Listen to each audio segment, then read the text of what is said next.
Hello everyone, my name is Zina Abdulkadir. Today I will be going over my video vlog number 4 for Dr. Bhaskaran's Information 645, Risk Management with Mercer University. This week I will be discussing the Institutional Review Board and also be going over an application and general information and requirements within the application process that I found online.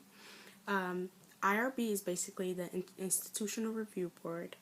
Their main role is to become a safety net when it comes to assessing the risks versus benefits in research, making sure that the patient or the client population is receiving adequate informed consent. They are also responsible for making sure that there is protection when it comes to privacy and confidentiality of the subjects, and making sure that there is equal representation within the with the population pool. The IRB must first identify the risk. The second thing they must do is determine that the risk will be as minimal as possible. They identify probable benefits of the research. They also determine the risk and the relations to the benefits.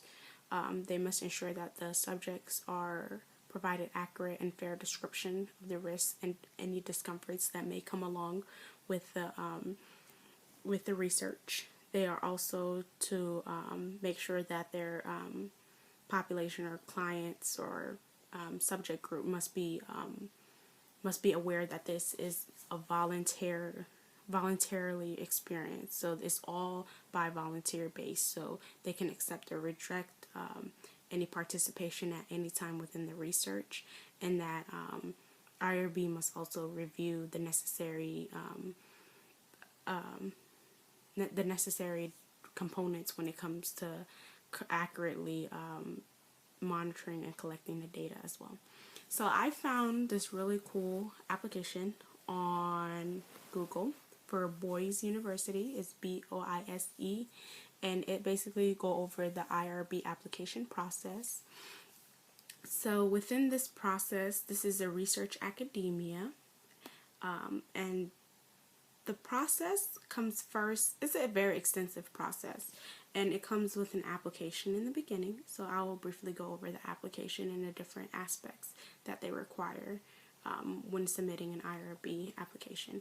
So the first section basically goes over general information such as the project title, the day that it will begin, and the anticipated end date as well. You must identify the principal investigator, and you must say if this person is a staff member, a graduate student, visiting faculty, instructor, lecturer, what role they hold within the department or the university. And they must also identify any co-investigators that will be assisting them in the project. So within this general information group, they must also identify whether this is a social and behavioral research or biomedical research, and any additional information that will be used within this process, including sponsors or any other grants. The second section goes over the financial conflict of interest disclosure. So basically it just says that